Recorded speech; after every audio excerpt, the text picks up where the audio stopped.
Damnation! No donation, no salvation! And remember, respect is everything. Holy crap, we're back. It's been a while since I made one of these videos. Today, well actually first let me get some things out of the way before we cover the subjects at hand. These two. So I'll be honest, there was no real reason for me to take such a long hiatus. I'm not going to make any excuses, I'm just going to be upfront and honest. GTA 5 released a new update, and, you know, I decided to indulge a little bit and enjoy the finer things in life, like, you know, video games and such, because for those who don't know, I am a bit of a gamer. I do play a lot of GTA 5, as well as some other things, Minecraft, Forza, things of that matter, but, yeah, I've been recently had my hands tied with GTA 5 since the new update, the Tuners update, so, because of that, you know, my sleep schedule's been a little destroyed, for lack of better words, and, yeah, aside from the usual nonsense, you know, it was a pretty good update. GTA 5 actually did something good for once, and it actually wasn't that bad. But, anyway, enough of that gaming nonsense aside. So, yeah, I basically took a hiatus because I wanted to play video games with a bunch of idiots for unregulated hours a day. Yeah, probably played a little too much, and thankfully no one's playing right now, so I have an excuse not to be on my Xbox right now. Anyway, that's all irrelevant. Today we're going to look at, well, today's a double review actually, because Drift's over there in the back, and well, we got Windblade here, so we're going to start with Windblade because there's less to say about her than there is Drift, so that'll be fun. Okay, sorry about that. I had to do a jump cut because I had to go retrieve some things at the moment. But I do have a figure for Windblade. Unfortunately, she is not in jet mode because, you know, I'll be honest, this figure is as nice as it is, it's very delicate. Or at least that's how it feels. And I'm very scared to transform because I'm worried I'm going to break something. I've transformed it once and twice and never again. I didn't break anything, but knowing my luck, it will probably happen one day. But yeah, let's get to the transformation of old Windblade here.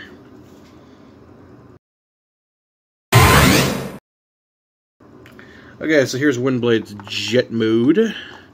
Let's take one good look at it before we transform it. I'm pretty satisfied with it. It's a little, something's not right here. I remember the wings being, oh, there we go. Okay, that's a problem. Okay, they weren't collapsed in the right way. It's a little, what's the word? It kind of looks like an X-Wing. Like a red and black X-Wing. So, that's nice. If you're familiar with Star Wars, it'll make perfect sense. So, this is very similar to my Slipstream figure, transformation-wise. In fact, the template is more or less the same. So, let's just get right into it. Alright. Alright, just collapse that. We'll just leave it out of the way for now. We'll come back to that in a sec. Pull the wings up. And, yep, same thing as when, Slipstream. Rotate the legs around. Flip all this around. Jesus, this is, a little clunky. I'm trying not to break anything off because that's kind of an ongoing theme in this channel where normally I can transform these things just fine, and then when I have to film them, then disaster hits, and then all hell breaks loose, and then before you know it, Armageddon is hit, and it's just not good. It's never good. You never want Armageddon to hit because that's bad. And I think it's funny how a lot of people, you know, A lot of crazy people will be like, Armageddon is, or apocalypse is near, and they fail to realize that the apocalypse is after Armageddon, when everything's already been nuked and blown to pieces, and, you know, common stupidity from the average drug addict. And don't ask how I made that connection, because it doesn't... I thought this cockpit went up a little more. I guess not. Oh well, it'll just be her little butt skirt. And just... Oh, I need to reposition this camera here. Sorry about that, I didn't mean to go all southern on you. Where's the stupid thing? Oh, nope, other way. There we go. Come on, tighten up. There we go. There's Windblade in robot mode. Don't collapse on me, please. I've already had another disaster collapse on me earlier, and I don't want to talk about that one. For some reason, she's having a hard time standing, and I don't understand it. That was a really bad pun, and it was not intentional. I'm very sorry. There's Windblade.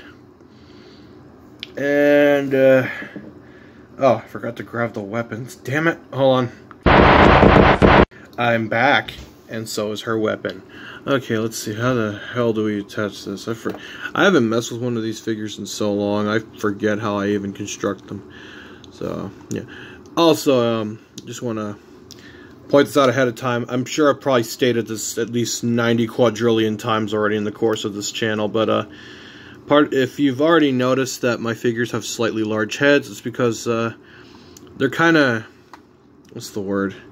They're very, stylized, I guess, kind of cartoony, very anime-based, so that's part of why their heads are so huge, because they're supposed to look like, not chibi, but very stylized versions of Transformers characters.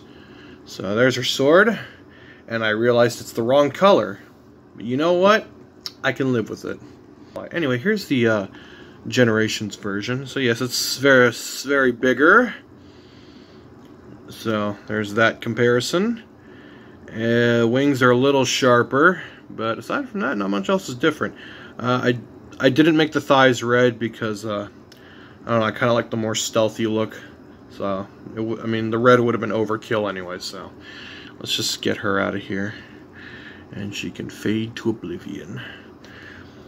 Oh wait, here they are. That reminds me, I had a bunch of sketches here that I did a while back, but we'll look at those in a second when we look at Drift. So let's look at Drift. Let's put Windblade in the back. She can just hang out right here by the little garage where things are accomplished. Anyway, let's get Drift. Yeah, like I said, what was I gonna say? I'm not doing individual reviews anymore. A lot of my figures, I mean, use a very simplistic template. Not all of them are the same, but most of them usually are. So that's why I'm doing a double review, because there's really no point in reviewing them individually when they're all very similar. Kind of like Combiner Wars, except these kind of have a charm to them because the whole kind of cutesy look, I guess. I don't know. Anyway, here's Drift. Oh yeah, before I forget, here's some of the sketches I did for some of the early characters. There's Drift's car mode. There's Crankcase's face. So there's a general idea of what my characters are supposed to look. I think that's Slipstream. I don't know. I'm only assuming it's Slipstream because of her really round eyes. There's Crankcase's car mode. Here's a sketch I did of Drift. I still haven't colored it yet. So yeah, I am no artist, so please forgive the rather amateurish nature of these sketches. And here's a mugshot for the bane of my existence. So if you guys ever see him rolling around the streets, please, for the love of God, kill him. If you watch the earlier reviews, it makes sense. He's a very exotic sports car. Not just any sports car, though. You see, so for those who don't know, he is based off of a Vector Motors W8. What is a Vector W8? Well, a Vector W8 was an American sports car produced by Gerald Weigert back in the late 80s and early 90s. Unfortunately, the car never made it past 20 units, or at least I'm assuming it's 20 units, if you include the W2 models, which were kind of like the prototypes of the W8. So in reality, there was only like, what, I think like 17 of them built. Don't quote me on that, because I'm not entirely sure myself. But if you include all the W2 models in total, it couldn't have been no more than 20 cars. So, yeah, it's another unfortunate case of a really cool car that just never saw the light of day. But I decided, since Drift here is a very one-of-a-kind character, we should make him a one-of-a-kind car. So basically, I just took his old livery from the Generations figure and just applied it to the W8 car. Here is a Vector W8 Hot Wheels car. And I actually have 2 of these, so that's the only reason I even have this one out, because normally I would not touch high-end Hot Wheels cars like this because they're very expensive. And this W8 is very expensive. If you're looking for one of these, good luck, because they are very hard to come by. Kind of like Prime Cliff Jumper. So yeah, basically, it's this livery on this car. Although technically I modeled Drift here after the W2, because the W2 had these very interesting headlight covers, where they were basically kind of like vents, and they looked really cool. Because the normal W8, it didn't have pop-up headlights. They were more, they didn't pop up. They were more like hideaway headlights, where they, a little panel would fold down and it would reveal them. Let's see if you can kind of see it on this Hot Wheels car. So instead of coming up, the panel went down and it would reveal the headlights. Kind of like a Dodge Charger from the, you know, late 60s. And any other car that had hideaway headlights, like the Ford LTD and a number of other vehicles. But we'll get to that another time. Let's look at Drift here. So Drift is actually kind of unique because he doesn't require a fake chest. I finally managed to escape that for once. Because for those who don't know, a lot of my Transformers, because of the way they're styled, rely on a fake chest. Because of the style I go for, and, you know, physics. Yeah, it would have been impossible normally to achieve the looks that a lot of the generic car bots have, because, well, it just, trust me, physics. That's all I'm going to say on. Ooh, he's coming apart real easily. And he normally doesn't do that, and that's bothering me. So, you know, here's the car mode. It's basically just a Vector W8, but with the W2 headlight covers, because they looked awesome. I don't know why. Trust me, it's not this bad in person, but for some reason he's not looking quite right. Ah, there we go. Okay, let's go ahead and transform, because I'm already wasting too much time, so let's stand him up. Alright, pull out the arms. Oop, you can't see none of that.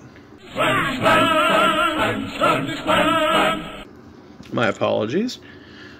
So yeah, if these videos get really long, it's because, like I said, I'm no longer reviewing these things individually, because there's no point.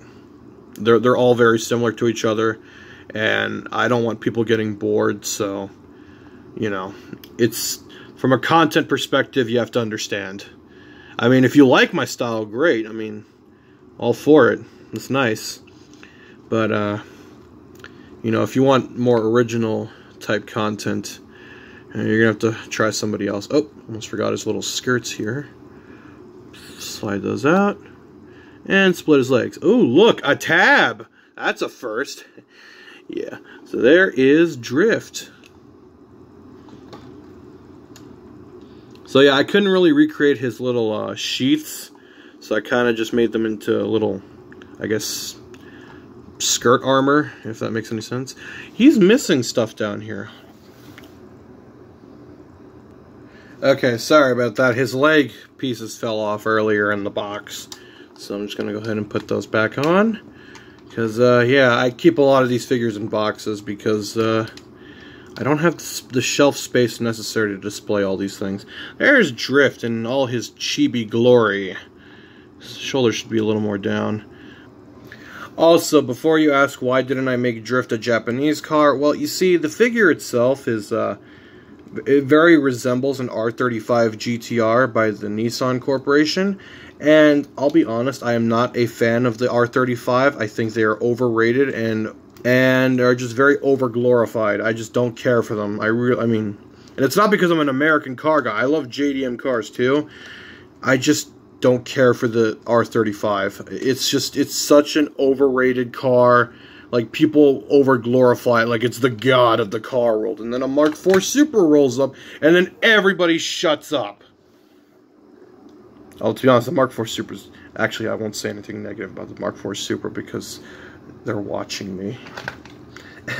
Anyway, so let's go over his accessories. He's got one big sword thingy and two mini sword thingies. Nice. So there's one big swordo and another small swordo. I kind of like the small ones better, just because I like the whole dual wielding sword thing. So I guess if like he were in a battle, he would... I always consider these the disposable swords, because he would just throw them in people's faces, and then... Or not people, but like Decepticons or whatever. He would like throw one in their face, and then throw the other one in somebody's like spinal cord. And then he would pull out the big sword and just start slicing people in half. Kind of like Sideswipe in Revenge of the Fallen, but not as characterless. Yeah, there's Drift and Windblade. Hallelujah! Another soul saved!